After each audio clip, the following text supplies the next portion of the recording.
கார்த்திகேயன். இதுதான் வியூகம் அப்படின்னு போது அவங்க தெளிவாக சொல்கிறாங்க. 2வது இடத்தை அடைவது அப்படிங்கிற ஒரு இடம் தான் நேத்திக்கிலேருந்து பிஜேபி லீடர்ஸும் சொல்கிறது. இன்னொரு அம்சமும் சொல்கிறாங்க, ஜானகி அம்மையார் அணி ஜெயலலிதா அணின்னு பிரிஞ்சிருந்து ஒன்றாகி காங்கிரஸால் அது வலுவடைஞ்சிச்சு. அதே விதமான ஒரு தவறை இப்போ நம்ம பண்ணிடக்கூடாது, வலுப்பெற்றக்கூடாது, ஆட்சிக்கு வந்துடக்கூடாது அதிமுக. நாம் வரலனாலும் வரல, அவங்களும் வரக்கூடாதுன்னு ஒரு வியூகத்தை எடுத்துருக்கிறாங்க. அந்த இடத்தை அடைவது தான் அப்படின்னு ஒரு வியூகம் எடுக்கிறாங்கன்னா அது எவ்வளோ தூரம் களத்தில் சாத்தியம்னு பார்க்குறீங்க? அது சாத்தியன்றதை விட அந்த வியூகம்ன்றதில் அவங்க தீர்மானமாக 2017 இருக்காங்க. அதில் மாற்று கருத்தே இல்லை. சொன்னாங்களே நட்பா இருந்த காலத்திலே அதான் வியூகம். ஆமாம், அவர் சொன்னாங்களே நன்றி இல்லாமல் நன்றி கடனோடு இருக்கணும் அப்படின்னு சொன்னாங்க இல்லையா, ஒரு திருக்குறள் சொன்னார். அது கேட்ட பல கொடுத்த நிதிக்காகலாம் இல்லை, ஆட்சியை தொடர்ந்து 4.5 வருஷம் நடக்க விட்டதுக்காக தான். அதை தான் அவங்க எதிர்பார்க்கறது. உங்க ஆட்சி நடந்தது பல முறை நம்ம சொன்னது, இந்த கட்சியை உடைத்தது அதிமுக என்ற கட்சியை பிரிவுக்கு காரணம் இன்று நாளா உடைஞ்சிருக்குன்னு சொல்றாங்களா, அதற்கு காரணம் சுழி போட்டு எல்லாம் செய்தது பாஜக தானே. அதில் அந்த மதுரையில் இருக்கக்கூடிய பாஜகவுடைய தலைவர் அதை ஏற்கனவே சொன்னார். திரு மணிகண்டன் சுட்டிக்காட்டின தலைவர் சொன்னார், எங்களுடைய நாங்கள் இப்படி தான், எங்களோட ஸ்டைல் அப்படி தான் அப்படின்னு வேற சில மாநிலங்களில் சொல்லி இங்கே கூட இருந்து இவ்வளவு நாள் கூட்டணியில் இருக்க வரைக்கும் அப்படியெல்லாம் இல்லை. நாங்கள் அவர்களை எங்களுக்கு அதோட வேற கட்சியோட விவகாரம், அதிமுக விவகாரத்தில் நாங்கள் எப்படி தலையிடுவோம்னு சொல்லி இதே பாஜகவும் ஏன் அண்ணாமலையே சொல்லியிருக்காரு. இன்னைக்கு வெளிப்படையா எல்லாம் கசந்து எங்களால தான் ஆட்சிக்கு இருந்ததுக்கு நீங்க எங்களுக்கு நன்றி கடனோட இருக்கணும் எடப்பாடி பழனிசாமி அப்படின்ற வார்த்தைகள் வர்றது காரணம். அப்ப 4.5 ஆண்டுகள் அந்த கட்சியை பிரித்து அந்த உடைத்து அந்த ஆட்சியை நடப்பதற்கு நாங்க தான் காரணம். நீங்க கேட்டீங்க இல்லையா, உங்களுக்கு கேட்ட எத்தனை எம்எல்ஏ இருந்துச்சுன்னு. ஒரு எம்எல்ஏ இல்லாமல் அந்த ஆட்சி நடப்பதற்கு உறுதி செய்தது திரு மோடி அவர்கள் அல்ல பாஜக. அந்த டெல்லியில இருந்த அதிகாரம் திருப்பி டெல்லின்னு சொன்னது அதுதான் அர்த்தம். சோ அதற்கு நீங்க நன்றி விசுவாசமா இல்லாம இன்னைக்கு எங்களுக்கு எதிராக பேசுறீங்க அப்படின்னு சொல்லி திரு அண்ணாமலையோட கோபம் இருக்கு இல்லையா, இது பரஸ்பரம் என்னை தாண்டி என்னை பொறுத்தவரை இது நீங்க அந்த சாத்தியமா இல்லையான்றது நிச்சயமாக அவர்களுடைய ஆசைன்றது அதுதான். இந்த 2019 கூட்டணி உறுதியாவதற்கு முன்னாடி அமித்ஷா பிரச்சாரத்துக்கு வந்தப்ப சொன்னார்ல, தமிழ்நாட்டில் கலகங்கள் இல்லாத தமிழ்நாடு உருவாக்கும் அப்படின்னு. அதுக்கான வழி என்னது, முதல்ல எதிர்க்கட்சி அந்தஸ்தில் அமரணும்னா இங்க இருக்கக்கூடிய வலுவா இருக்கக்கூடிய அந்த இருதுரு அரசியல ஒரு கட்சியை சின்னாபின்னம் பார்க்கணும், பலவீனப்படுத்தணும். அப்ப அந்த இடத்துக்கு இப்ப பிரதான எதிர்க்கட்சி அந்தஸ்துக்கு சரியா உணர்ந்துதான் 24 தேர்தலுக்கு முன்னாடியே வெளியில வந்துட்டாரா?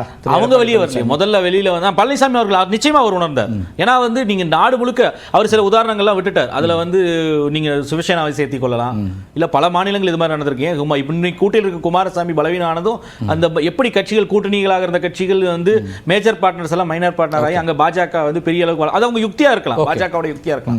ஆனா அது உணர்ந்துதான் அவர் அந்நியப்பட்டிருக்கணும், கொஞ்சம் விலகி இருக்கணும்ன்ற முடிவு எடுக்கிறாங்க அதிமுக சார்பாக. அது நான் சொல்றது திரு எடப்பாடி பழனிசாமி அவர்கள். அப்ப இன்றைய நிலை என்னன்னா, அந்த அதுல இன்னொரு கேள்வியும் இருக்கு. இப்ப நான் திரு ஆசீர்வாதம் ஆச்சாரிட்ட வச்சு ஒரு கேள்வி வச்சேன், மற்ற தலைவர்கள் யாராவது பேசுறாங்களா அப்படின்னு. திரு எடப்பாடி பழனிசாமி அவர்கள் குறித்து இவ்வளவு ஒருமையில அல்லது இது பேசக்கூடிய வார்த்தைகளா அப்படின்னு அக்னீஸ்வரன் உள்ளிட்ட அல்லது மற்ற எல்லா மூத்த பத்திரிகையாளர்களும் விமர்சிக்கக்கூடிய கண்டிக்கக்கூடிய இடத்துல மூத்த முன்னாள் அமைச்சர்கள் அதிமுகவில் பலரும் பேசாமல் இருக்கிறத எப்படி பார்க்க வேண்டியிருக்கு, அமைதியாக இருக்காங்கன்னு பார்க்குறது. ஏன்னா அதிமுக எதிர்வினை குறிப்பிட்ட திரு KP முனுசாமி அவர்கள் பேசுகிறாரு, கடம்பூர் ராஜு பேசுகிறாரு, அல்லது சி வி சண்முகமோ RB உதயகுமார், இவங்க தான் எப்போதும் பேசக்கூடியவர்கள். திரு அண்ணாமலை குறித்தான அல்லது அதை கண்டிக்கக்கூடிய இடத்துல அதில் ஏதாவது எனக்கு முன்பு பேசும்பொழுது திரு சுப்பிரமணியன் சொன்னார், அண்ணாமலை மாற்றிவிட்டா இங்கே காட்சிகளே மாறும் அப்படின்னு சொல்லி சொன்னார் இல்லையா. அங்கேயும் அந்த நிலை இருக்கு, இங்கேயும் அதே போல ஒரு நிலை இருக்கு. அதிமுகவிலையும் இன்று அதிகாரப்பூர்வமாக ஒரு பேச்சாளர் அனுப்பிச்சு இந்த கடினமான கேள்விகள்லாம் எதிர்க்கிறதுக்கு அதிமுக சார்பாக முக்கியமான நிர்வாகிகளை கூட அனுப்பியிருக்கலாமே, யாருமே அனுப்புறது இல்லை. நேற்றுக்கு பேசினாங்க இல்ல, கான்சியஸா அவர்கள் ஏதோ ஒரு விதத்தில் தவிர்க்கிறாங்க. அவர்கள் பாஜகவை அண்ணாமலை எதிர்ப்புக்கும் இடத்துல ஏதோ ஒரு விதத்துல இல்ல ஏதோ ஒரு சூழல்ல பாஜகவுடைய தேசிய தலைமையோடு தன்னுடைய ஒரு முரணை கடுமையான முரணை வெளிப்படுத்திடக்கூடாது என்பதில் அதிமுக ரொம்ப குறியா இருக்காங்க. அண்ணாமலை அவர்கள் குறித்து மட்டும்தான் விமர்சனம் வருது, எந்த இடத்துலயும் பாஜக குறித்தோ பிரதமர் மோடி குறித்தோ அமித்ஷா மத்திய அரசாங்க நிதி கொடுக்காதெல்லாம் கண்டிச்சு ஒரு கண்டன தீர்மானம் வருது. நான் கேட்கிறது, நீங்க உண்மையிலே 26ல ஒரு ஆட்சிக்கு வரணும் அப்படின்னு நினைக்கக்கூடிய கட்சி, மாநிலத்தினுடைய நலன் சார்ந்து அப்படின்னு பாராளுமன்ற தேர்தலே பேசுற ஒரு கட்சி இந்த லெவல தான் பேசுமா? ஒரு ஆட்சியை பிடிக்க எத்தனிக்கக்கூடிய ஒரு கட்சி நிச்சயமா அதுல ஒரு மென்மையான ஒரு போக்கு இருக்கு. அதுல அவர் கேட்கிறாருல, இன்னைக்கு தொடர்ந்து சொல்றாருல வழக்குகள்லாம் வரும், இனிமேல் நாங்க பண்ணுவோம்னு. வேலுமணி மீது FIR இருக்கு, தங்கமணி மீது FIR இருக்கு, MR விஜயபாஸ்கர், சி விஜயபாஸ்கர் அத்தனை பேர் மேல எஃப்ஐஆர் இருக்கு. எஃப்ஐஆர் இருந்தா போதும் ஈஸியா. எனக்கு ஒரு கேள்வி இருக்கு கார்த்திகேயன். இதே விஷயத்தை தான் கூட்டணியை முறித்துக் கொண்டு அவர்கள் வரமாட்டார்கள் அப்படிங்கிறதுக்கு சொன்னாங்க. வழக்குகள் இருக்கு, அதனால அதிமுக பாஜக கூட்டணியை விட்டு வெளில வராதுன்னாங்க. அவரு தீர்மானம் போட்டாரு, வெளியில வருவேன்னாரு. வெளியில வந்த பிறகு 26லயும் கூட்டணி இல்லை அப்படின்னு உறுதியா சொல்றாரு திரு எடப்பாடி பழனிசாமி. அப்ப அந்த இது அடிபடுறது இல்ல, வழக்குகளுக்கு எல்லாம் பார்த்துக் கொள்கிறோங்கிற ஒரு கணக்கு தானே அது. இல்ல சரி, அது ஒரு அட்ஜஸ்ட். அமித்ஷா அவர்கள் நேரடியா பேட்டி ஒண்ணுல கதவுகள் திறந்திருக்கு அப்படின்னு சொல்றாரு. அந்த கதவை மூடினாங்க. அப்ப அது வந்து இதையெல்லாம் எதிர்கொள்ற அந்த இடத்துல வரல. அதுல நான் கேட்கக்கூடிய ஒரே கேள்வி, நீங்க இத்தனையும் பேசினாலும் கூட அதிமுக அங்க ஒரு சர்வைவல். ஏன்னா 26ல் மீண்டும் ஆட்சியில் இருந்தால் இந்த கட்சியினுடைய நிலை என்ன இருக்குன்னு தெரியாது. ஏன்னால் இப்போ இருக்கக்கூடிய பிரச்சனைகளை சந்திக்கக்கூடிய அதிமுக, அப்போ அதிமுக அந்த ஆட்சிக்கு வரக்கூடாதுன்ற நிலையில வந்து அந்த அதிமுக வச்சிருக்கணுன்றதுல பாஜக ஒரு பெரிய முனைப்பு இருக்கு இல்லையா. அதிமுக நீங்க கேட்டீங்கல்ல, மீண்டும் அவங்க ஆட்சிக்கு வரக்கூடாது. நிச்சயமாக பாஜகவை பொறுத்தவரை 26ல் திமுக அதிமுக நிச்சயமாக அதிமுக ஆட்சிக்கு வரக்கூடாது என்பதில் ஒரு குறியாக இருப்பாங்க. ஏன்னா வந்து ஒரு பலவீனமான கட்சி எளிதாக அழிக்க முடியும். அப்போ அது அழிக்க முடியும் நான் சொல்றது, அந்த இடத்திற்கு இவர்களால் வர இழக்க முடியும், பலவீனப்படுத்த முடியும். அப்போ அந்த இடத்துல வந்து ஒரு அடுத்த கட்டமாக அவங்களுக்கு ஒரு விண்டோ ஓபன் ஆகும். அவர் சொல்றாரு கதவுகள் திறந்திருக்கு அப்படின்னு. அந்த கதவு நிச்சயமாக தேர்ட் பார்ட்டி இன்னொரு இருக்கிற ஒரு பிளேயருக்கு ஓபன் ஆகும். அதற்காக அதிமுக 2026ல் பலவீனமாக இருக்கணும் அப்படின்னு ஆட்சி வரக்கூடாது என்பதுல ஒரு பாஜகவோட ஒரு தனிப்பட்ட அவங்களோட வியூகம் கூட இருக்கலாம். அது கலை யதார்த்தமா இருக்க முடியுமா, எவ்வளவு தூரம் தடுக்க மக்கள். ஆனா ஒரு அம்சத்தை தான் சுப்பிரமணிய சுட்டிக்காட்டுறாரு, அல்லது திரு ஆசீர்வாத ஆச்சாரி சொல்றாரு, கடந்த காலங்களை போல நீங்க இந்த முறை பிஜேபியை பார்க்க முடியாது, இங்க எங்க செல்வாக்கு கூடி இருக்கு அப்படிங்கிற இடத்துல இருந்து இல்ல. அது எனக்கு அதுல நம்பிக்கை இல்லை. இன்றளவும் வந்து இருதுரு அரசியல் தொடர்கிறது.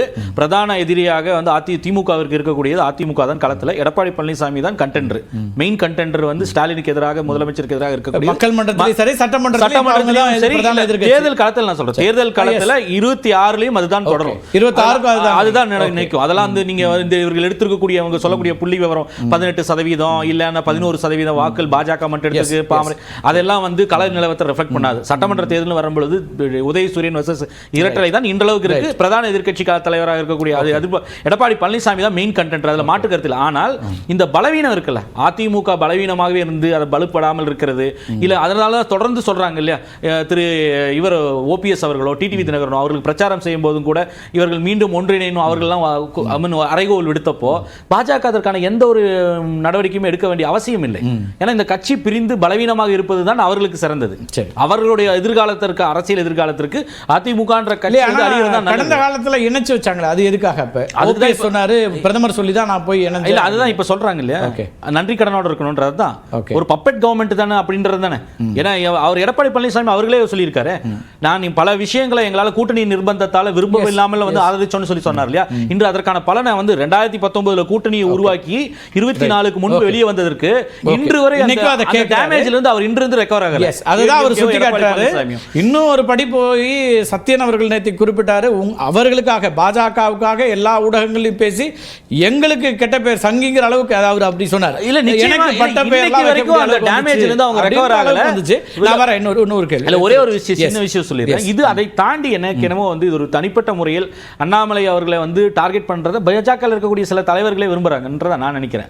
ஒரு இது வந்து ஒரு பர்சனலா இரண்டு தலைவர்கள் வந்து திரு எடப்பாடி பழனிசாமி வெர்சஸ் திரு அண்ணாமலைன்ற மாதிரி தான் வந்து லார்ஜ்லி அப்படிதான் போயிட்டு இருக்குன்னு நான் நினைக்கிறேன். இல்ல அத முதல்ல அதிமுகவே விரும்புதா அப்படிங்கிறது ரெண்டாவது கேள்வி. அது விரும்புறாங்களா இல்லையான்றது ரெண்டாவது பட்சம். ஆனா அந்த ஒரு ஃபைட்டை வந்து டிக்ளேர் பண்றது இவர் தானே. ஓகே, அது அண்ணாமலை அவர்கள் முயற்சி பண்றாரு. ஆமா, அவர் தான் டிக்ளேர் பண்றாரு. தொடர்ந்து என்கேஜ் பண்ணிட்டே இருக்கீங்களே. ஓகே, அதிமுக சார்பா பேசின பிறகு அதை கடந்து போக முடியாது இல்லையா, பர்சனலா அட்டாக் பண்றதுக்கு கடந்து போக முடியாது. இல்ல ஜெயக்குமார் பேசுறாரு, இரண்டாம் கட்ட தலைவர் பேசும்போது இருந்தது வேற.